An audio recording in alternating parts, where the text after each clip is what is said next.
Assalamualaikum warahmatullahi wabarakatuh. Halo sobat-sobat milenial, gimana nih kabarnya? Tetap semangat dan jaga kesehatan ya.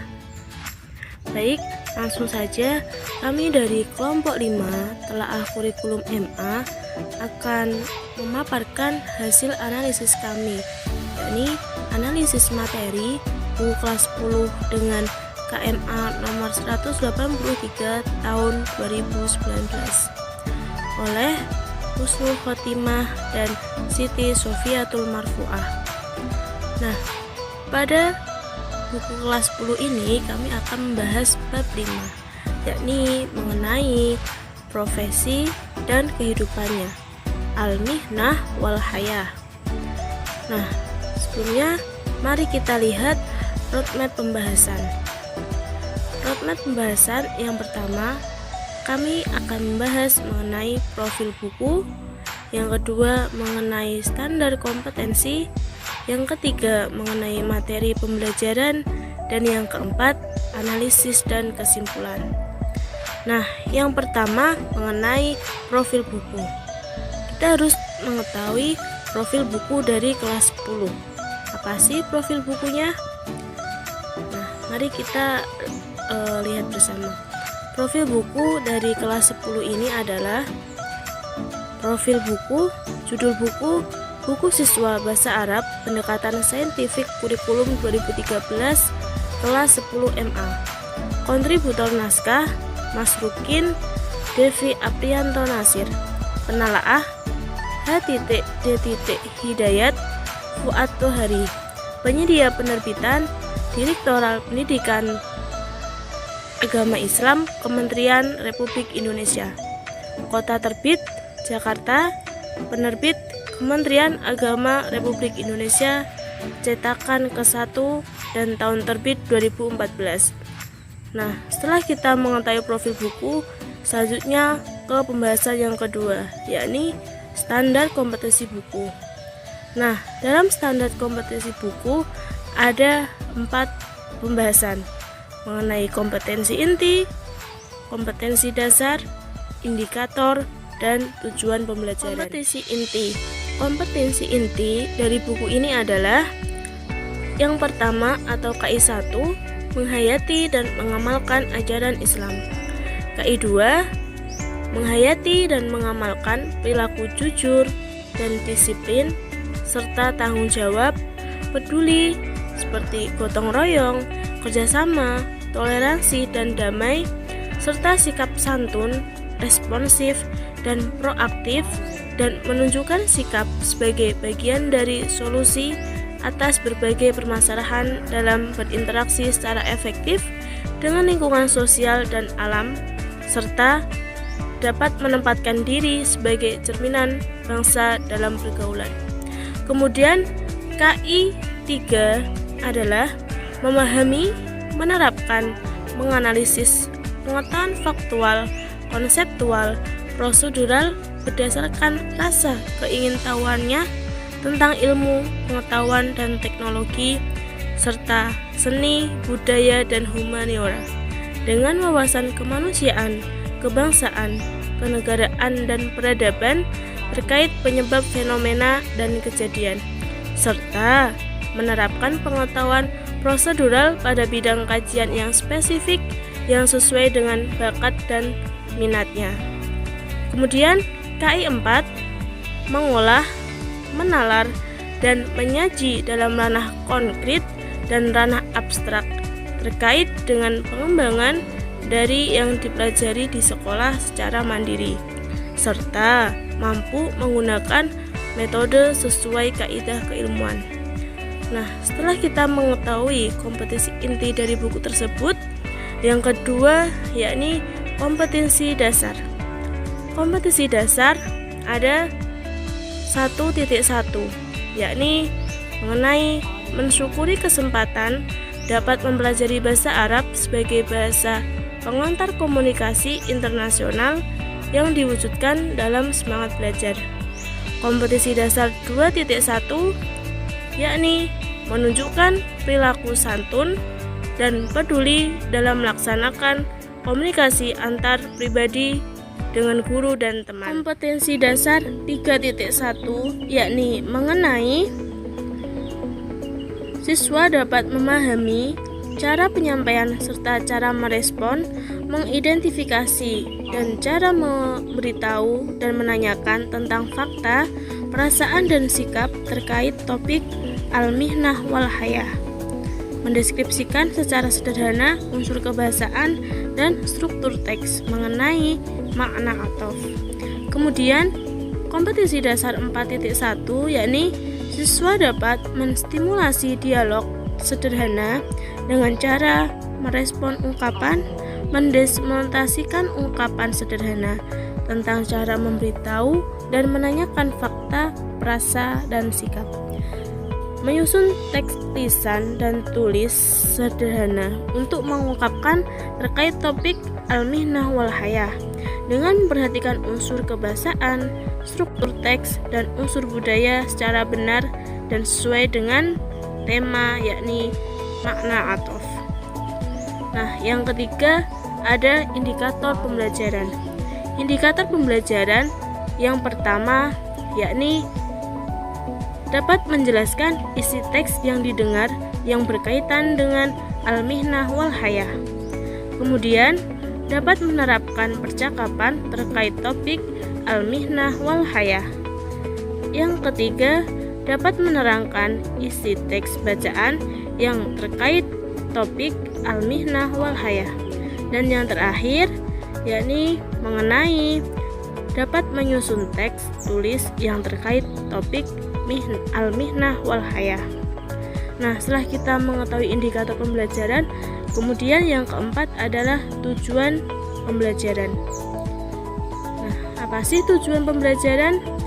Tujuan pembelajaran dari buku ini adalah setelah mengamati, menanya, mengeksplorasi, mengasosiasi, dan mengkomunikasikan, peserta didik mampu mendengar, bercakap, membaca, menulis dengan bahasa Arab yang berkaitan dengan topik al-mihnah wal hayah. Setelah kita mengetahui indikator pembelajaran, tujuan pembelajaran, kemudian kita ke roadmap pembahasan yang ketiga mengenai materi pembelajaran.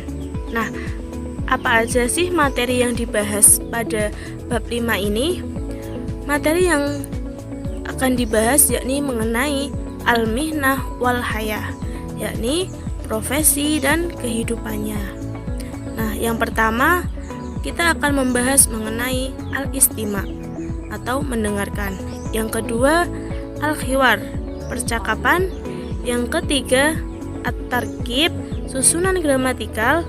Yang keempat, al-qiraah, membaca.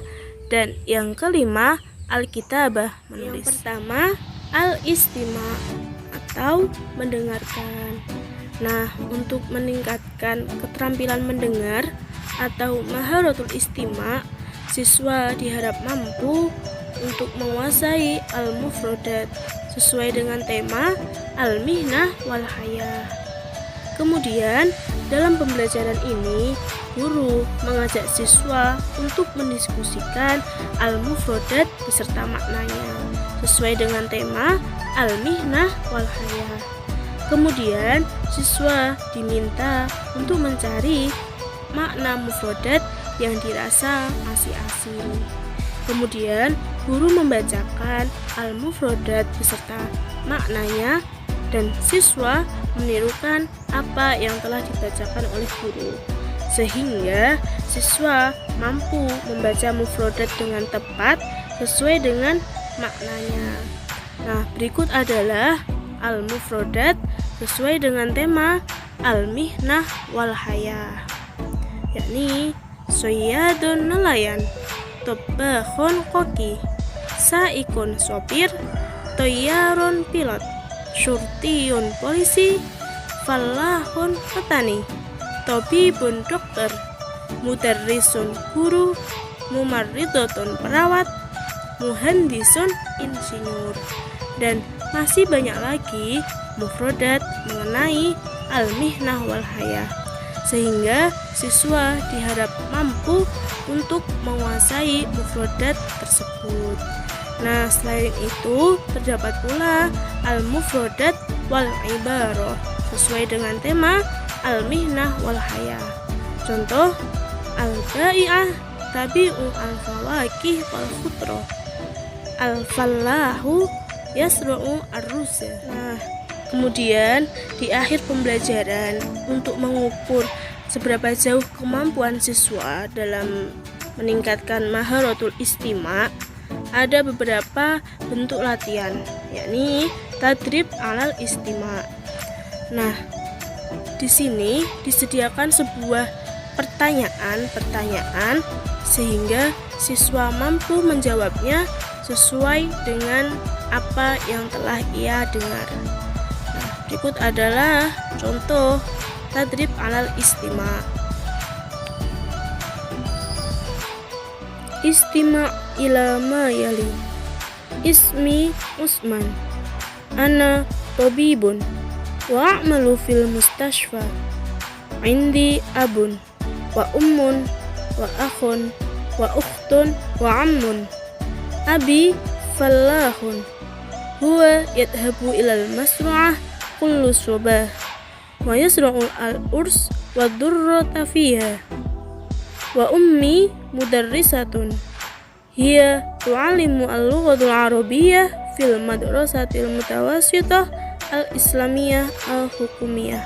Selanjutnya, yang kedua adalah al-hiwar atau percakapan. Nah, untuk meningkatkan maharatul kalam pada setiap siswa, ini bisa dilakukan dengan cara al-hiwar atau percakapan. Jadi, al-hiwar ini dapat dilakukan oleh 2 orang atau lebih. Dan dalam pembelajaran hiwar ini kaitan erat dengan mufrodat yang telah didapat, sehingga siswa diharap mampu menguasai mufrodat-mufrodat yang telah didapatkannya. Nah, dalam pembelajaran ini guru melakukan percakapan sederhana dengan siswa dengan cara melakukan tanya jawab. Kemudian guru mengoreksi satu persatu jawaban dari siswa. Nah, kemudian guru mencontohkan hiwar agar siswa mampu mempraktekannya dengan teman sebangkunya. Contoh al-hiwar al-mihnah. Tatakallam ma'a ikhwanika kama yali. Al-mudarris, ma mihnatun abika ya Hasan? Hasan, abi fallahun ya Ustad. Huwa yasra'u al-urs wa durrah fil mazari. Al-mudarris, wa anta ya Husain, ma mihnatun ummuka? Husain, ummi tajiratun. Hiya tabi'ul badai fis-suq. Al-mudarris, wa ma mihnatun abika ya Nabilah? Nabilah, abi tabibun. Huwa yu'alijul marda fil mustashfa. Wa ummi ya Ustad mudarrisatun fil madrasati tsanawiyah al-islamiyah al-hukumiyah.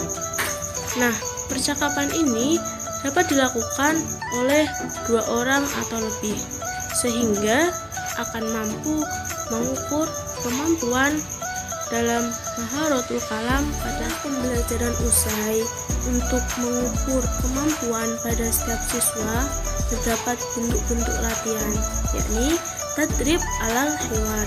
Yang pertama yakni latihan menjawab uraian sesuai dengan bacaan. Nah, jadi disediakan sebuah pertanyaan uraian sehingga siswa mampu menjawabnya sesuai dengan bacaan yang telah dibaca. Yang kedua, mengganti atau menetapkan kalimat sesuai dengan kaidah. Contoh, mudarrisun yadhabu al-madrasah. Nah, siswa mampu menetapkan kalimat sesuai dengan kaidah baik mudzakkar maupun muannas. Jadi, abi mudarrisun, huwa yadhabu ilal madrasah. Yang ketiga yakni membuat kalimat bebas. Jadi disediakan sebuah mufrodat sehingga siswa mampu mengembangkannya menjadi kalimat bebas. Contoh, ma mihnatuka mihnati tajirun, ma mihnatukum mihnatuna tujarun.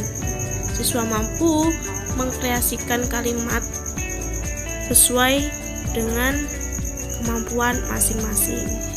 Yang terakhir yakni membuat kalimat sesuai dengan contoh. Siswa mampu membuat kalimat sesuai dengan contoh yang telah diberikan. Dengan latihan-latihan tersebut diharap mampu untuk meningkatkan maharatul kalam pada setiap siswa, yakni dengan cara al-hiwar. Baik, saya akan melanjutkan pembahasan mengenai buku siswa Bahasa Arab Pendekatan Saintifik Kurikulum 2013 untuk kelas 10 Madrasah Aliyah. Nah, di dalam bab 5 ini pembahasan materi ketiga yakni mengenai materi at-tarkib atau susunan gramatikal. Nah, di dalam bab 5 ini kaidah at-tarkib yang dipelajari adalah mengenai kaidah atof, di mana di dalamnya menjelaskan mengenai pengertian atof itu sendiri dan juga huruf-hurufnya. Nah, guru pada pembelajaran ini menjelaskan mengenai pengertian atof dan huruf-hurufnya kepada murid, dan murid memperhatikan dengan seksama apa yang dijelaskan oleh guru itu sendiri. Nah, di dalam buku ini juga tertera mengenai tabel huruf atof beserta contoh-contohnya agar menambah pemahaman siswa mengenai kaidah atof yang dipelajari. Adapun huruf-huruf atof beserta contohnya yang tertera di dalam buku ini adalah mengenai huruf wawu beserta contohnya, fa beserta contohnya, kemudian au, thumma, bal, lakin, la, dan hatta. Dalam tabel ini, guru menjelaskan fungsi dari huruf-huruf atof ini sendiri, kemudian menjelaskan pula kepada siswa kesamaan dan perbedaan yang terjadi ketika huruf atof ada atau tidak, dan juga menjelaskan kepada siswa mengenai makna dari kalimat yang menggunakan huruf atof. Nah, untuk mengukur kemampuan siswa setelah mempelajari kaidah-kaidah huruf atof di sini, disajikan pula tadrib atau latihan-latihan yang tertera. Adapun bentuk-bentuk tadribnya itu bermacam-macam, disesuaikan dengan tujuan yang ingin dicapai atau kemampuan yang ingin diukur oleh guru itu sendiri. Dalam buku ini tertera beberapa tadrib. Yang pertama adalah mengenai tadrib dengan bentuk soal berupa pilihan ganda. Di sini disajikan kalimat atau pertanyaan dengan 5 pilihan jawaban, di mana siswa diharapkan mampu memilih satu jawaban yang dianggap paling tepat sesuai dengan kaidah atof yang dipelajari tentunya. Nah, untuk tadrib bentuk kedua, bentuk soalnya ini adalah berupa melengkapi kalimat bebas sesuai kreativitas. Untuk contoh soalnya adalah sebagai berikut. Nah, jadi di sini disajikan satu kalimat rumpang di mana siswa diharapkan mampu mengisi atau melengkapi kalimat rumpang ini secara bebas sesuai kreativitas mereka. Nah, kemudian untuk materi yang keempat adalah mengenai al-qiraah. Kemudian dilanjut materi selanjutnya adalah mengenai al-qiraah atau membaca. Jadi materi kali ini berkaitan erat dengan al-mufradat yang telah dipelajari pada materi pembelajaran sebelumnya. Jadi siswa diharapkan mampu untuk mengingat-ingat kembali materi mufradat yang telah dipelajari. Di dalam buku ini disajikan bacaan mengenai al-mihnah wal hayah sebagai berikut. Dalam pembelajaran kali ini, siswa diberi contoh oleh guru cara membaca bacaan tersebut dengan fasih dan benar, kemudian mereka menirukan sesuai yang telah dicontohkan oleh guru. Nah, setelah mampu membaca dengan fasih dan benar, siswa bersama guru mendiskusikan makna bacaan yang telah mereka baca agar mereka mampu memahami dengan baik dan benar bacaan tersebut. Nah, di dalam diskusi tersebut, ketika mereka menemukan kata-kata atau mufradat yang mereka anggap sulit atau mereka anggap asing, mereka dapat menanyakan kepada guru tentang maknanya agar menambah pemahaman mengenai makna yang tersurat di dalam bacaan tersebut. Setelah mampu membaca dan memahami dengan baik, kemudian untuk mengukur kemampuan siswa, di dalam buku ini disajikan pula tadrib bats atau latihan-latihan dengan bentuk yang variatif, disesuaikan dengan kemampuan siswa yang ingin diukur oleh guru. Adapun bentuk tadribnya bermacam-macam. Yang pertama adalah tadrib dengan bentuk soal melengkapi kalimat sesuai dengan bacaan. Nah, contoh soalnya adalah sebagai berikut. Jadi, di sini disajikan kalimat rumpang. Diharapkan siswa mampu mengisi atau melengkapi kalimat tersebut berdasarkan bacaan yang telah mereka pahami dan baca sebelumnya. Untuk tadrib kedua, bentuk soalnya adalah pilihan benar salah. Contohnya adalah sebagai berikut. Jadi di dalam buku disajikan beberapa pernyataan. Diharapkan siswa mampu memberi penilaian benar atau salah terhadap pernyataan berikut, tentunya sesuai dengan bacaan yang telah mereka baca sebelumnya. Untuk bentuk selanjutnya adalah bentuk pilihan ganda. Jadi di sini ada soal pilihan ganda, di mana mereka dihadapkan dengan 5 pilihan jawaban, dan mereka diharapkan untuk mampu memilih salah satu jawaban yang mereka anggap paling tepat, tentunya sesuai dengan bacaan yang telah mereka baca. Untuk tadrib, bentuk terakhir adalah bentuk uraian sesuai bacaan. Jadi di sini disajikan sebuah pernyataan, di mana pertanyaan, di mana pertanyaan di sini hanya mampu dijawab dengan tepat ketika siswa sudah mampu membaca dan memahami dengan baik bacaan yang telah tersebut. Untuk materi pembahasan selanjutnya adalah mengenai materi Alkitabah atau menulis. Nah, materi ini berkaitan dengan materi at-tarkib yang telah dipelajari sebelumnya, sehingga siswa harus mampu mengingat kembali kaidah pokok atof yang telah dipelajari pada materi pembahasan at-tarkib. Pembelajaran ini bertujuan agar siswa mampu membuat kalimat yang berkaitan dengan tarkib atau susunan gramatikal yang telah dipelajari. Adapun teknik-teknik dalam pembelajarannya adalah guru memberi contoh kepada siswa bagaimana cara untuk menyusun kalimat dengan menerapkan kaidah gramatikal yang telah dipelajari. Setelah kegiatan pembelajaran selesai, maka untuk mengukur kemampuan siswa disajikan pula soal-soal atau bentuk-bentuk latihan untuk dapat menilai seberapa jauh penguasaan siswa terhadap materi yang telah dipelajari. Nah, untuk bentuk latihannya bermacam-macam. Yang pertama, tadrib yang pertama adalah menyusun kalimat acak agar menjadi padu. Jadi disajikan kalimat-kalimat acak dan siswa diharapkan mampu menyusunnya menjadi kalimat yang padu. Kemudian bentuk yang selanjutnya adalah tadrib melengkapi kalimat. Jadi disajikan kalimat rumpang dan siswa mampu melengkapi kalimat dengan baik atau dengan sesuai. Untuk tadrib selanjutnya, bentuknya adalah membuat kalimat secara bebas. Jadi disajikan satu kata, di mana dengan satu kata ini siswa mampu menjabarkannya menjadi kalimat sesuai dengan kreativitas mereka. Untuk tadrib bentuk selanjutnya adalah menerjemahkan ke dalam bahasa Arab. Jadi soal berupa bahasa Indonesia dan siswa diharapkan mampu menerjemahkannya ke dalam bahasa Arab dengan baik.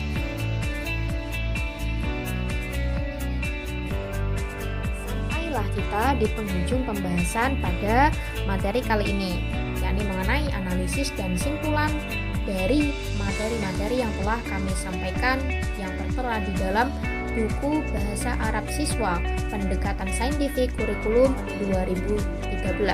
Nah, apakah materi di dalam buku ini sesuai dengan KMA nomor 183 tahun 2019 atau tidak? Menurut kami, hasil analisis mengenai materi dari buku ini adalah sebagai berikut. Menurut kami, penyajian materi di dalam buku ini sudah tersusun secara sistematis. Tiap maharoh atau materi pembelajaran disajikan pula materi, kemudian diikuti evaluasi setelahnya. Analisis kami yang kedua mengenai gradasi materi untuk bab 5 kali ini adalah materi sudah disajikan secara runtut. Jadi penyajiannya sudah runtut dari yang sederhana menjadi kompleks. Selanjutnya adalah mengenai kelengkapan materi. Materi di dalam buku ini, khususnya untuk bab 5, sudah disajikan secara lengkap. Dan yang terakhir adalah mengenai instrumen evaluasi. Jadi, bentuk instrumen evaluasi di dalam buku ini, khususnya dalam bab 5, sudah disusun secara variatif. Bentuknya variatif, bermacam-macam, dan evaluasinya pun dilakukan pada tiap materi maharoh, sehingga mampu mengukur masing-masing materi pembahasan yang diajarkan. Berdasarkan proses analisis yang telah kami lakukan, kami menarik garis besar yang kami peroleh dari proses tersebut, sehingga berdasarkan isi materi yang kompleks yang mencakup semua kemampuan sikap, pengetahuan dan keterampilan, juga mengenai kompetensi kemampuan peserta didik baik itu sikap, pengetahuan maupun keterampilan yang dapat diperoleh secara seimbang setelah mempelajari materi di dalam buku tersebut, juga mengenai proses pembelajaran materi yang dapat dilakukan secara holistik dan mampu mencapai kecakapan pikir abad 21, serta mengenai instrumen penilaian atau evaluasi yang disajikan sesuai dengan kompetensi yang dicapai, maka kami menarik kesimpulan bahwasanya materi bab 5 dalam buku siswa Bahasa Arab Pendekatan Saintifik Kurikulum 2013 sudah sesuai dengan KMA nomor 183 tahun 2019. Demikian analisis kami mengenai materi bab 5 dalam buku siswa Bahasa Arab Pendekatan Saintifik Kurikulum 2013. Terima kasih. Wassalamualaikum warahmatullahi wabarakatuh.